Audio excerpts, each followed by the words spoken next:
Hello and welcome. I'm Victoria from Mom Crafting, a blog where I share different things that I've created, just ranging from all sorts of different hobbies, from sewing to soap making, baking, crafts for the kids, photography. Check it out if you're curious for more. I'm hoping to do a 2021 challenge of documenting what creative things I do week by week. So this is week one, and I was able to spend some extra time being creative this last week, because my husband was home, and so there was extra help with the kiddos, which allowed for some extended time sewing and making food. The first thing I made was a lovely orange dress for my oldest daughter, who was asking for an orange dress when I started asking her what she wanted for Christmas.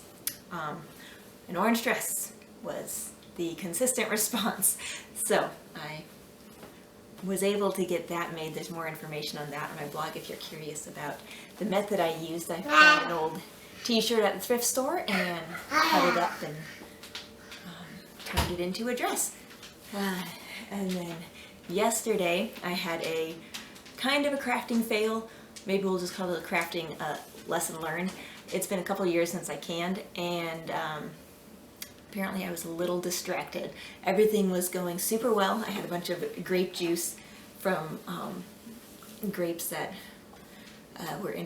grew in our yard this last summer, and wanted to turn them into grape jelly. And everything was going great. I got them all in the jars, everything nice and clean and in the water bath, and then looked down at the counter and noticed the pectin still sitting there unused.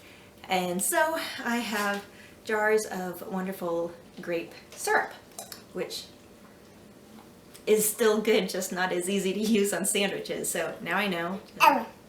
Make sure I double check all of the recipe ingredients and check the counter that I actually added the pectin, because it does make a big difference.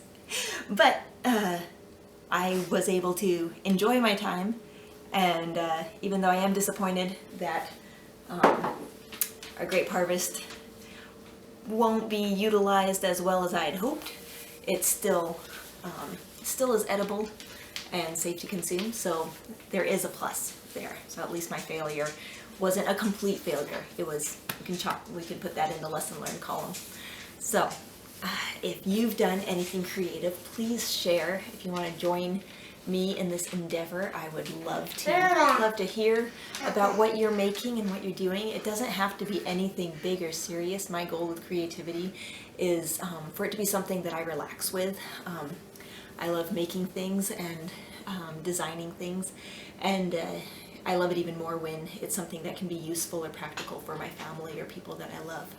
And so if the projects I do look beyond your skill level, or just a hobby that's not what you're interested in, it doesn't mean you can't join in on the fun of making something.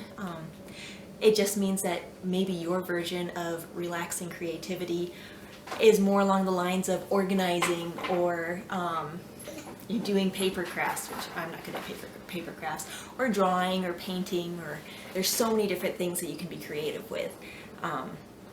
And so it's not about who can make the best thing. It's about finding time to relax and create and exercise our minds, and just turn things into more beautiful, more usable things.